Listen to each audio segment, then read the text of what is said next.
FTX의 근본적인 문제가 뭐냐? 뭔지 알아요? 뭐예요? 첫 번째는 고객의 돈을 별도로 보관하지 않았다는 거예요. 심지어 여러분들이 아셔야 되는 충격적인 사항은 뭐냐? 안녕하십니까? 남편한 세상의 남중구 변호사입니다. 자, 이제 오랜만에 코인에 대한 얘기입니다. 저희가 유튜브를 이제 마지막으로 촬영한 게 5월이었던 것 같아요. 5월에 촬영을 하고 나서 한 6개월 사이에 시장에 엄청난 변화들이 많이 있었습니다. 많은 일이 있었죠.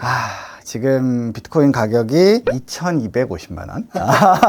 한때 최고점이 8,270만 원이었는데 4분의 1 토막이 났고요. 이더리움도 마찬가지고 한때 촉망받았던 솔라나는 최근에 FTX 사태를 거치면서 최고가 31만 원 정도 하던 것이 지금 16,000원 정도. 몇 프로지? 마이너스 95% 정도 되는 것 같네요.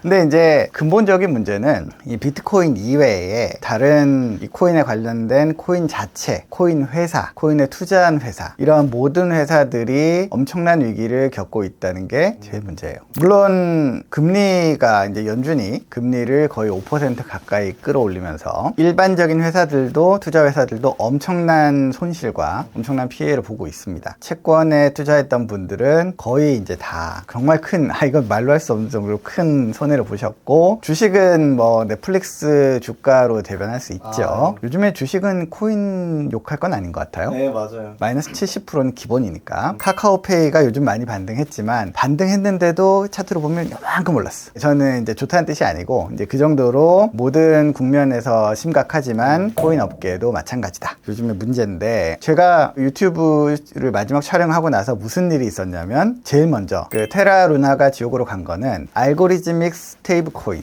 그러니까 논리적인 어떤 걸 이용해서 그 스테이블 코인을 만들겠다는 프로젝트의 전형적인 실패 사례라고 할 수 있습니다. 루나만 그랬던 건 아니고요. 그 전에 있었던 많은 소소한 알고리즘믹 스테이블 코인들은 똑같이 망할 수밖에 없었어요. 왜냐면 그 취약점이 발생했을 때, 루머인데, 그러니까 시타델인지 뭔지 모르겠지만 어떤 투자회사에서 거의 4조에서 5조를 퍼부었다. 루나를 깨기 위해서. 그러니까 알고리즘이 깨지면 그 다음부터는 데스 스파이럴이라고 해서 그냥 꾸준히 알아서 그냥 논리적으로 알아서 소멸하게 되는 그런 일이 벌어져요. 그거를 당해서 그런 것이고, 당시 이제 루나가 이제 뭐 권도형의 문제라든지 이런 것들은 제가 이제 정확히는 모르지만, 루나 자체는 너무 컸기 때문에 혹시 성공하는 게 아닐까라고 사람들이 생각했던 거예요. 네, 근데 결국에는 이제 똑같이 코인 시장이 크긴 하지만 일반적인 금융시장에 비해서는 그렇게 크다고 할 수 없거든요. 그래서 이제 외부적인 공격에 의해서 이제 취약점이 발생했던 것이 이제 가장 기본적인 문제였다고 저는 이해를 하고 있습니다. 그래서 루나가 근데 맛이 가면서 이제 루나에 투자했던 회사들 뿐만 아니고, 루나가 이렇게 망가지면서 비트코인이나 다른 코인들을 팔아서 담보를 채워야 되는 게 있었기 때문에 많은 회사들이 비트코인을 포함해서 많은 코인들을 팔았어요.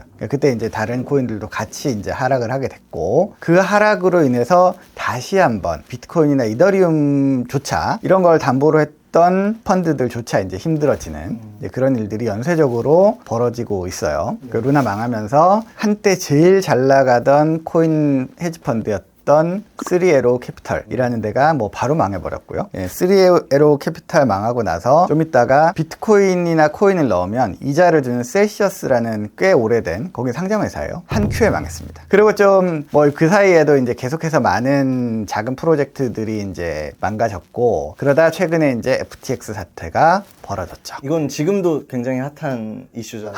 예, 핫한 정도가 아니고 어디까지 떨어질지 모른다.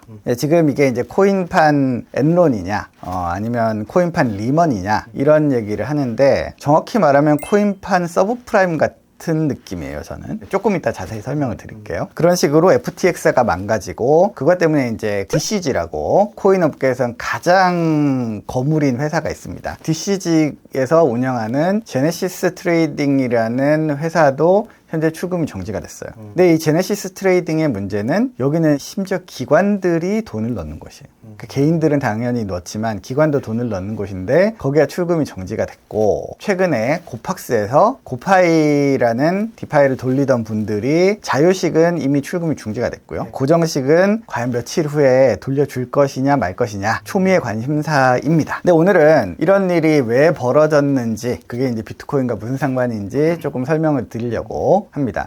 요거는 말하자면 그동안 제가 유튜브를 하지 않고 있는 동안에 망했던 이 프로젝트들의 공통점이나 문제점에 대해서 요약본이라고 보면 될 것 같고, 이제 그런 거에 크게 관심이 없으셨던 분들은 이것만 보셔도 아마 어느 정도 정리가 될 것 같아요. 일단 일반 금융에서도 가장 문제가 되는 것은 가격의 하락이에요. 가격이 올라갈 때는 우리가 이제 흔히 말하는 레버리지를 사용해서 2배를 넣든 3배를 넣든 5배를 넣든 올라가니까 담보가 부족할 일이 없어져요. 그러니까 오히려 제발 좀 레버리지를 쓰게 해달라고 사정하게 되죠. 그때 나왔던 얘기가 부동산에도 있죠. 대출 자체가 능력이다. 네. 이제 그런 얘기들이 그런 맥락에서 나오는 거예요. 근데 가격이 하락하기 시작하면 여러 가지 문제들이 생깁니다. 자, 예를 들어서 제가 비트코인을 사면서 제가 비트코인 하나 가지고 있는데 10개를 거래하는 거예요. 그렇게 되면 오를 때는 10%만 올라도 2배가 되죠. 내릴 때는 10%만 내려도 담보가 없어집니다. 저희 이제 담보가 없어지면 이걸 빌려줬던 레버리지를 쓸 수 있게 해줬던 입장에서는 자기들이 손해를 볼 수 없기 때문에 10%가 되기 전에 이미 마진콜이 들어옵니다. 마진콜은 담보금을 더 집어넣어라. 비트코인을 넣든 돈을 넣든 더 넣어라. 마진콜에 응하지 않으면은 자기들이 손해보기 직전 가격으로 전부 팔아버립니다. 이게 이제 주식시장에서 말하는 반대 매매죠. 네, 그런 일들이 벌어지는데 문제는 10배 레버리지를 쓰던 사람들이 반대 매매가 되면 그만큼 가격이 떨어지고, 이번엔 5배를 쓰던 사람들한테도 마진콜이 들어오고, 마진콜이 들어오면 또 반대 매매를 해서 또 떨어지고, 네. 또 떨어지고 이런 일들이 벌어져요. 비트코인이 처음에 하락한 거는 그런 개념은 아니었고, 이거는 나스닥도 마찬가지입니다. 나스닥에서도 생각보다 많이 떨어졌을 때도 한 마이너스 20%가 됐을 때도 어떤 마진콜 같은 게 많이 일어나지 않았던 것 같아요. 저희 뇌피셜입니다. 예, 정확한 건 아니고.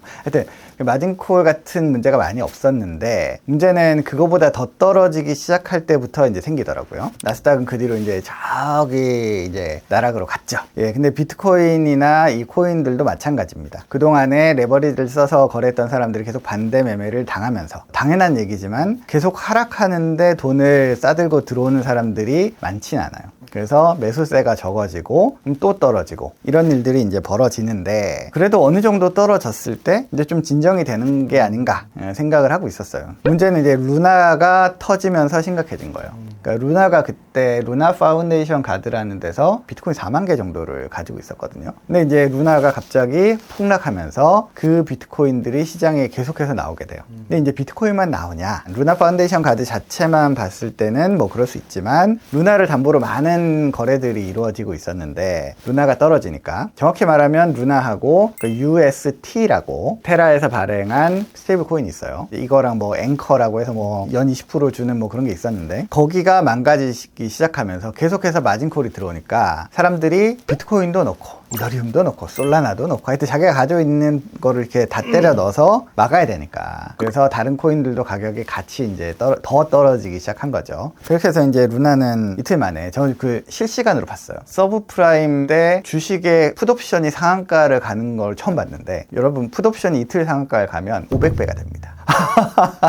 제가 먹었다는 건 아니고, 저는 진짜 잠깐 들어갔다가 밥 먹고 나왔는데 2배가 돼 있었어. 물론 이제 그렇게 재미로 보다 한 번에 이제 원래 그 옵션질은 하는 게 아닙니다. 루나가 실시간으로 떨어지는 거를 봤는데 엄청난 속도로 떨어지더라고요. 나중에 나오는 얘기로는 루나 회사 테라폼랩스에서는 어느 정도 떨어졌을 때 가치가 0원이 될 거라는 거 알았대요. 근데 이거 알았는데 뭐 팔았는지 안 팔았는지 모르겠지만 좀 자연의 법칙 같은 느낌이었어요. 루나가 떨어지는 거 보면서 괜찮을까? 그래도 코인 업계에선 9위의 코인인데 아니나 다를까 그대로 이제 터져나가기 시작했죠. 하여튼 뭐 그런 식으로 루나에 직접 투자했던 분들도 손해를 엄청나게 많이 봤지만, 그걸로 인해서 코인 시장의 전체 시가총액에서 이제 그런 레버리지들이 다 문제가 생기기 시작한 거예요. 그래서 그 다음에 이제 3에어로 캐피털이라고 제일 잘 나가던 캐피탈이 단숨에 망했고요. 이런 것들의 공통점은 그분들이 밖에 얘기한 것보다 훨씬 더 많은 레버리지를 쓰고 있었고, 그 다음에 훨씬 더 다양한 방법으로 투자하거나 빼고 있었던 거죠. 그런 것들이 이제 드러나고 있는데, 이제 그거의 결정판이 이번에 FTX입니다. 그 코인에 큰 관심이 없는 분들도 최근에 이제 메인 뉴스에서 FTX에 관한 얘기를 많이 들으셨을 거예요. 자극적인 얘기들이 많죠. 뭐 전혀 회계가 관리되지 않았다든지, 뭐 고객이 맡긴 돈으로 주택 자금을 댔다든지, 이런 것들은 자극적인 얘기가 많은데, FTX의 근본적인 문제는 그게 아니었습니다. FTX의 근본적인 문제가 뭐냐? 뭔지 알아요? 뭐예요? FTX의 근본적인 문제는 거래소로서 하지 말아야 되는 것들 것들을 많이 했는데 첫 번째는 고객의 돈을 별도로 보관하지 않았다는 거예요. 근데 이번에 FTX가 터지면서 이제 다른 거래소들도 이제 민낯이 많이 드러나고 있고 업비트나 뭐 빗썸도 위험한 거 아니냐 이런 얘기가 많아요. 일단 설명을 해드리면 원래 우리한테 100비트코인을 받았으면 그거를 그 대부분은 홀드 월렛이라고 해서 최소한 자기네 지갑에 넣어두고 있어야 됩니다. 그래야 이제 언제든지 빼줄 수 있는 거잖아요. 근데 이분들이 그거를 그대로 보관하지 않고 그거를 다른 데 빌려주거나 다른 데 쓴 거예요. 왜 그렇게 할 수 있었냐? 여전히 코인 거래소에 대해서는 금융권만큼 규제가 들어있지도 않고 그다음에 코인 자체의 커스터디, 그러니까 돈을 보관하는 것 이런 것들에 대한 개념도 부족했어요. 우리가 돈을 은행에 맡기거나 펀드에 맡기면 그 돈은 대부분 은행이나 신탁회사에 들어있어요. 투자회사에 그 돈이 남아있는 경우가 그렇게 많지 않습니다. 이런 것들을 이미 돈으로 하는 금융에서는 다들 했었기 때문에 그게 위험하다는 걸 알고 금융 감독을 하는 입장에서 이제 분리를 시켜 놓은 거죠. 근데 이제 여기는 그런 게 없었던 거예요. 심지어 여러분들이 아셔야 되는 충격적인 사항은 뭐냐? 거래소들, 대출 업체들. 일단 여러분들이 이런 곳에다가 코인을 집어 넣으면 그 코인은 여러분 게 아닙니다. 아니에요. 예, 계약서에만 여러분 거라고 여러분에게 돌려준다고만 써있지 여러분들 게 아닌 거예요. 뭐랑 비교하면 되냐면 투자금이랑 비슷하다고 생각하시면 돼요. 제가 어느 회사인데 투자금을 줬다. 그럼 그게 제 돈인가요? 아니죠. 투자를 해서 이제 그쪽 돈이 되고 이제 잘 되면 이제 그걸 계약에 따라서 돌려주는 그런 형태가 되는데 거래소는 애초에 그렇다는 거예요. 자, 그러면 거래소나 대출업체가 망하면 어떻게 될까요? 제일 먼저 그 남아있는 재산을 가져가는 사람들은 채권자들입니다. 거래소나 이런 곳에서 투자를 했거나 큰 돈을 빌려줬던 사람들이 제일 먼저 가져가고요. 그러면 고객들은 언제 가져가냐? 가장 마지막에 가져갑니다.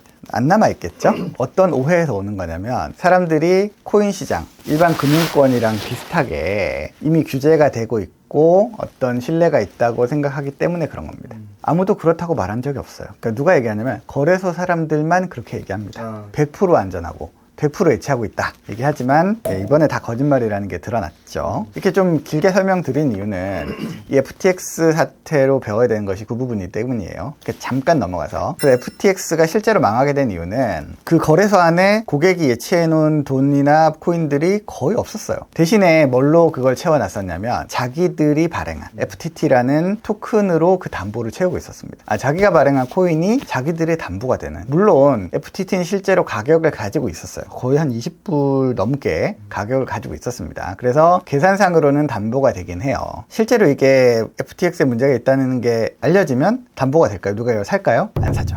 실제로 FTT라는 코인도 지금 제가 마지막으로 봤을 때 1.7불 정도에서 거래가 정지됐어요.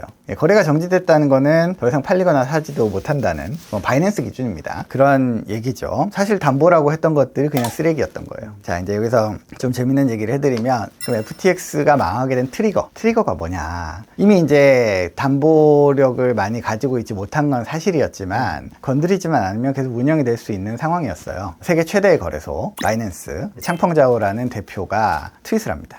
코인 시장이 좀 데인저러스한 것 같아. 처음에 이제 그것만 날렸어요. 조금 있다가 우리는 FTT를 팔기로 했다라고 얘기합니다. 그러니까 트위터에 남겨요. 네. 그 당시에 이제 바이낸스가 FTX에 투자했다가 투자금을 회수하면서 FTT 토큰을 많이 받았어요.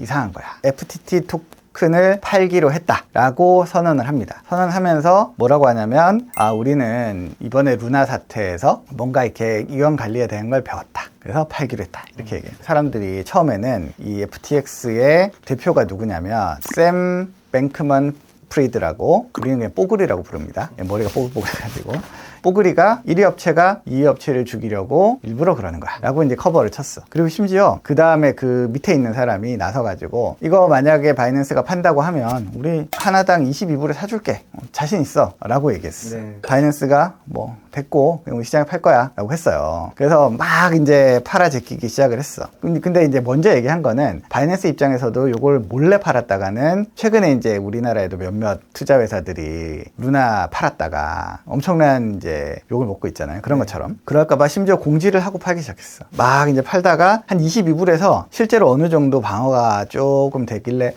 되는 건가? 얘들 다 사는 건가? 이랬는데 갑자기 폭락하기 시작한 거예요. 거의 순식간에 10불 이하로 떨어집니다. 이제 그게 시작이었죠. 네, 그렇게 해가지고 이제 FTT도 여기 지옥으로 가시고 그 FTX도 이제 완전히 민낯이 드러나게 된 게 이제 이번 사태예요. 근데 이제 FTX의 근본적인 문제는 자산을 충분히 예치하지 않고 있었다. 근데 그것도 변명이 되긴 돼. 왜냐면 은행들도요, 여러분 아시다시피 지급 준비율이 10% 정도밖에 안 됩니다. 예, 우리가 1,000만 원 넣어놓으면 100만 원만 가지고 있어. 나머지를 돌려요. 예, 그래야 뭐 대출해서 돈을 벌 수 있으니까. 네, 그렇게 해서 이번에 가격의 하락과 이 신뢰의 폭망으로 인해서 FTX가 결국에는 역사 바깥으로 사라졌습니다. FTX가 터지니까 FTX에다가 돈을 투자했던 DCG 그룹이 난리가 나요. 예, 거기도 사실은 뭐 자기들이 코인을 전부 다 가지고 있느냐, 아마 그렇지 않을 거라는 뭐 그런 얘기들이 있었는데, 거기서 이제 그 코인을 받고 트레이딩하고 대출을 해주던 제네시스라는 굉장히 진짜 가장 높은 신뢰를 가진 곳에서 출금을 중단하기 시작하는 거예요. 지금도 아직도 중단하고 있습니다. 아무튼 그것 때문에 지금 이 사태가 어디까지 갈지 알 수 없는 상황이 됐죠. 그래서 이제 여러분들 제 얘기를 들어보시면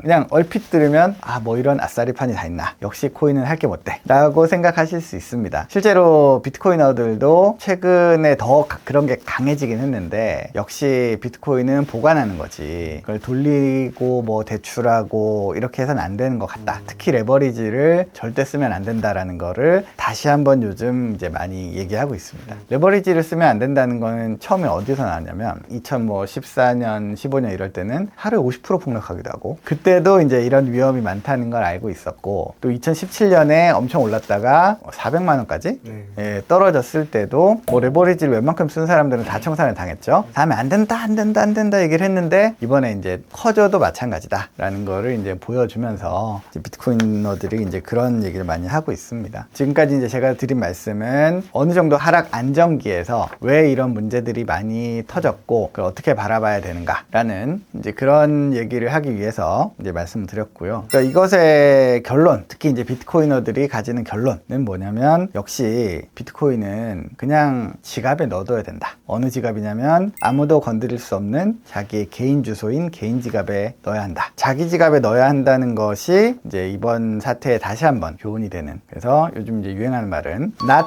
your key, not your bitcoin, 이렇게 얘기를 합니다. 뭐 여러분들 아직 개인 지갑에 대한 것은 많은 위험이나 비밀번호를 잃어버린다든지 또 누가 뭐 탈취할 수 있다든지 이런 여러 가지 불안이 있다는 거는 저도 잘 알고 있어요. 그 부분을 좀 공부가 필요한데, 어느 정도만 하면 자기 키를 잘 관리할 수 있다는 거는 이미 어느 정도 컨센서스가 형성이 돼 있어요. 다시 한번 강조를 드리고 싶고요. 하지만 비트코인 자체의 가치는 가격 말고요, 자기가 완전히 소유할 수 있고 개수가 한정되고 그리고 안전하다라는 가치는 변하지 않았습니다. 이번 겨울이 다시 지나고 나면 좋아지지 않을까라고 생각을 합니다. 오늘 이제 기본 사태에 대한 건 여기까지 하고요. 다음에 또 이제 코인에 관련된 재밌는 얘기를 해드리겠습니다. 감사합니다. 감사합니다.